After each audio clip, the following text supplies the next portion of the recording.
અને એમની સાથે આજે અમારી વચ્ચે મારા માટે ખૂબ ગૌરવની વાત છે અમારા સિનિયર એડવોકેટ હાઈકોર્ટના અને ગુજરાત ટુડેના ટ્રસ્ટી સામાન્ય વ્યક્તિ નથી પરંતુ સામાન્ય જગ્યાએ આવ્યા છીએ અમે તો दिनों में हम देखते थे पिछले सालों में कि बहुत अच्छी तरीके से चाहे दलित पे हो, पछात पे हो या माइनॉरिटी मुस्लिम पे हो, तो कोई भी मसला दलित और मुस्लिम साथ में मिलकर के लड़ते थे। तो वही फिजा को वापस करने के लिए क्योंकि 2014 से 2024 की राजनीति ने कहीं ना कहीं हमको अलग थलग किया है, लेकिन फिर से आज जो रत्नाबेन ने की जो मुमकिन कोशिश की है और ये कार्यक्रम बुलाया है, इंशाल्लाह अगले महीने दिसंबर के आखिर में डॉक्टर रुदितराज जी अहमदाबाद भी आएंगे, मोहम्मद अदीब साहब जो पूर्व सांसद हैं वो भी आएंगे और गुजरात के चुनिंदा जो लोग हैं दलित और मुस्लिम समाज के आगे उनका एक जो मीटिंग है प्राइमरी मीटिंग गुजरात टुडे के कॉन्फ्रेंस हॉल में हम लोग रखेंगे और उसके बाद एक बड़ा सम्मेलन भी अहमदाबाद में हो टागोर हॉल में, वो भी जो है उसके लिए भी रत्नाबेन सोच रही है और उसके साथ हमारा भी समर्थन है और हम सब मिल करके और आज ये जो आगेवान आए थे जो सीनियर आगेवान उनका सबका साथ लेकर के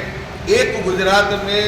समझ लो कि नया सूरज उगेगा। आज की मीटिंग जो है वो पत्थर की नींव रखने का काम करेगी। आज की जो मीटिंग थी उसका मकसद ये समझ सकते हो शुद्ध भाषा में कि सिर्फ नेट प्रैक्टिस थी, लेकिन अब जो होने वाला है तो फिर से जो हमारी तहजीब थी जो हमारे संस्कार थे कि हम साथ में मिलकर के हर लड़ाई को लड़ते थे, तो दलित मुस्लिम एकता की जो थी उसकी आज नींव रखी गई है और आने वाले दिनों में भी गुजरात में फिर से दलित मुस्लिम और पछात इकट्ठा हो उस मुहिम को रत्नावरा और अम्बेडकर करवा की आगेवानी में हम लोग आगे बढ़ाएंगे। हमारी तमाम जो तंजीमें हैं चाहे जमात इस्लामी हो, जमीयत उलमा हिंद हो या दीगर जो संस्थाएं, इस तरीके से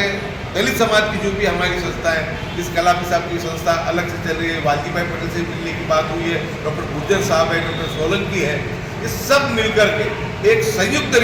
तरीके से हम लोग करेंगे। उसका मकसद ये होगा कि हमको देश के बाबा साहेब आम्बेडकर के दिए गए जो संविधान है उसकी रक्षा करना है, सामाजिक न्याय दिलाना है, अनामत का जो कोटा है जाति जनगणना से 50% से बढ़ा करके उसको आगे ले जाना है और दलित पिछड़ों का जो है उत्थान हो, उसके साथ साथ मुस्लिम समाज भी कंधे से कंधा मिलाकर देश की मुख्य धारा में आए, वो एक संयुक्त प्रयास हम लोग करेंगे। तो मैं ये मानता हूँ कि दलित मुस्लिम आदिवासी ओबीसी इनकी जनसंख्या 85 जगह की जनसंख्या है, देश के मूल मालिक है, ये सब इकट्ठा हो गए। हम किसी के भी अवॉइड नहीं करना चाहते। गरीब जो है हर समाज का गरीब हमारा है, चाहे वो जापर कास्ट से हो चाहे दीगर कोई समाज से हो, लेकिन हम सामाजिक न्याय में और सेक्युलरिज्म में हमारी आस्था है कि संविधान बचाने के लिए, जाति जनगणना करवाने के लिए, अनामत की मर्यादा 50% से बढ़ाने के लिए, वक़्फ़ जो बोर्ड है उसको जो अमेंडमेंट बिल लाए वक़्फ़ कानून का उसको रद्द करवाने के लिए, देश में मॉब लिंचिंग और भड़काऊ भाषण बंद हो, बुलडोजर की राजनीति बंद हो, अमन हो, भाईचारा हो, सद्भावना हो, इन मुद्दों को लेकर के डॉक्टर रुदितराज साहब के नेतृत्व में हम जो है राष्ट्र में इसका प्रयास करेंगे। और गुजरात में जो है हमारा नेतृत्व हमारी छोटी बहन ये जो रत्नावरा जी है वो करेंगी और आज सभी हमारे जितने भी मुस्लिम संस्थाओं के लोग आए उन्होंने हर तरीके से तन मन धन के साथ रत्ना वोरा जी और आम्बेडकर कारवां को पूरा समर्थन जाहिर किया है और पूरी सत्ता दी है कि रत्नाबेन जैसा कहेगी उस तरीके से हम लोग तमाम तरीके से रत्नाबेन को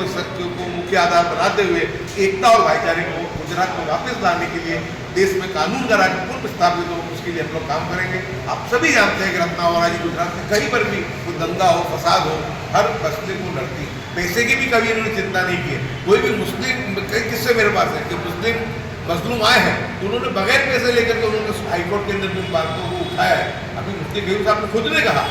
कि 2002 के दंगे के बाद भी रत्नावरा जो थी वो तौफीक खान साहब के साथ आती थी और हमारी हर बात की नहीं हमारी लड़ाई को लड़ती थी। एक कमिटमेंट वाले जो है ये नेता है, जिनके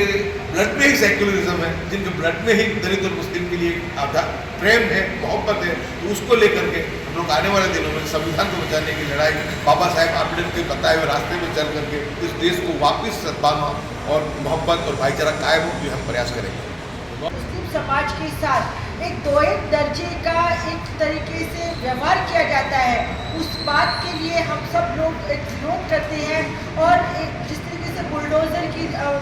राजनीति चल रही है दलित समाज के साथ भी और मुस्लिम समाज के साथ भी, और मॉब लिंचिंग होती है, और तमाम जो प्रश्न है जो दलित और मुस्लिम समाज के साथ एक साथ जुड़े हुए हैं। आप देखेंगे कि जेलों में भी 90% जो कैदी हैं वो या तो दलित समाज के हैं या मुस्लिम समाज के हैं। तो हम लोगों ने दलित मुस्लिम एकता को बनाए रखने के लिए और आगे दलित मुस्लिम एकता की ही ज़रूरत है। अगर भारत देश का संविधान को बचाना है तो हमें हमारी एकता का प्रदर्शन करना ही पड़ेगा, और इसलिए दिल्ली जाने के लिए आह्वान करने के लिए आज मीटिंग रखी है। और डॉक्टर उदित राज जी हर साल एक मीटिंग बुलाते ही हैं, और वो हमेशा से ही दलित और मुस्लिम एकता की बात करते हैं। तो दिल्ली जाने के लिए बड़ी संख्या में गुजरात से लोग दिल्ली जाए, उस बात को मद्देनजर रखते हुए ये मीटिंग रखी है। जितने भी दलित मुस्लिम आगेवान हैं, हमने वो मीटिंग में बहुत सक्सेसफुली सबने अपनी बात रखी है। दिल्ली जाने का तो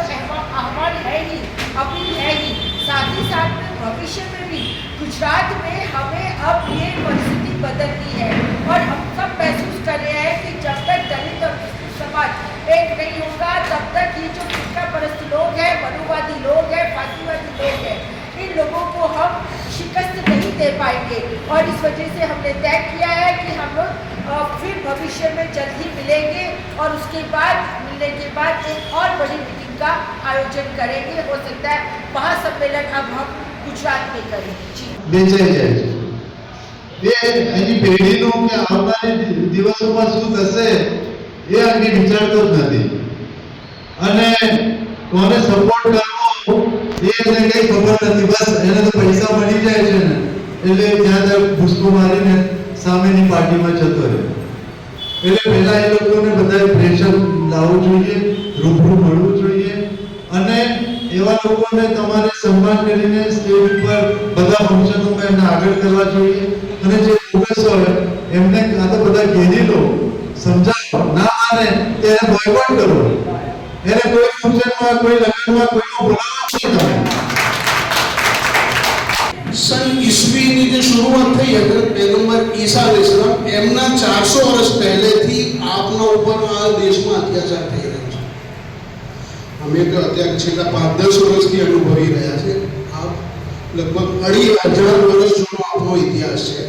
એટલે આપ લોકો અમારા દર્દને વધારે મહેસૂસ કરી શકો તેવી જ રીતે અમે આપણા દર્દને મહેસૂસ કરી શકીએ. વધારે વાત ન કરતા અમે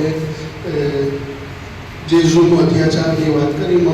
કેટલો અત્યાચાર જેમણે જેલ પણ ભોગવી ચૂક્યો છું એક ખોટા કેસના અંદર. આપમાંથી ઘણા લોકોને ખબર હશે ફાંસીની સજા થઈ હતી અને પછી નિર્દોષ થયો હતો. બેનને પણ ખબર છે.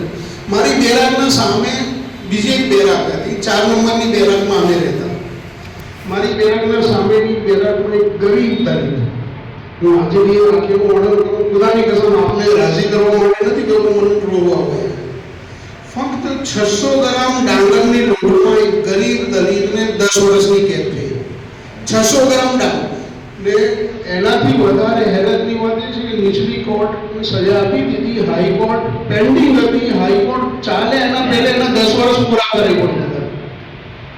તો જે અત્યાચાર, જે જુલ્મ, જે નાઇન્સાફી,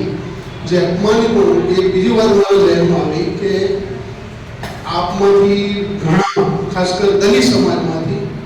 કઈ ને કઈ શાસન પ્રશાસનનો એક હિસ્સો અને ભાગ પણ રહેતા હોય છે. કઈ ને કઈ આપણી નુમાઇંદગી છે. આપણા રામ મનોહર લોહિયા તેમજ માન્યવર કાશીરામ અને આપણી પ્રથમ શિક્ષિકા સાવિત્રીબાઈ ફૂલે તેમજ મહાત્મા ज्योतिबा फूले તેમજ માતા ફાતિમા શેખ, માતા ઝલકારી ભાઈ એવા તમામે તમામ સામાજિક ન્યાયના પ્રણેતાઓને હું કોટી કોટી વંદન કરીને નમન કરું છું. સાથે સાથે જ બોધિસત્વ મહામાનવ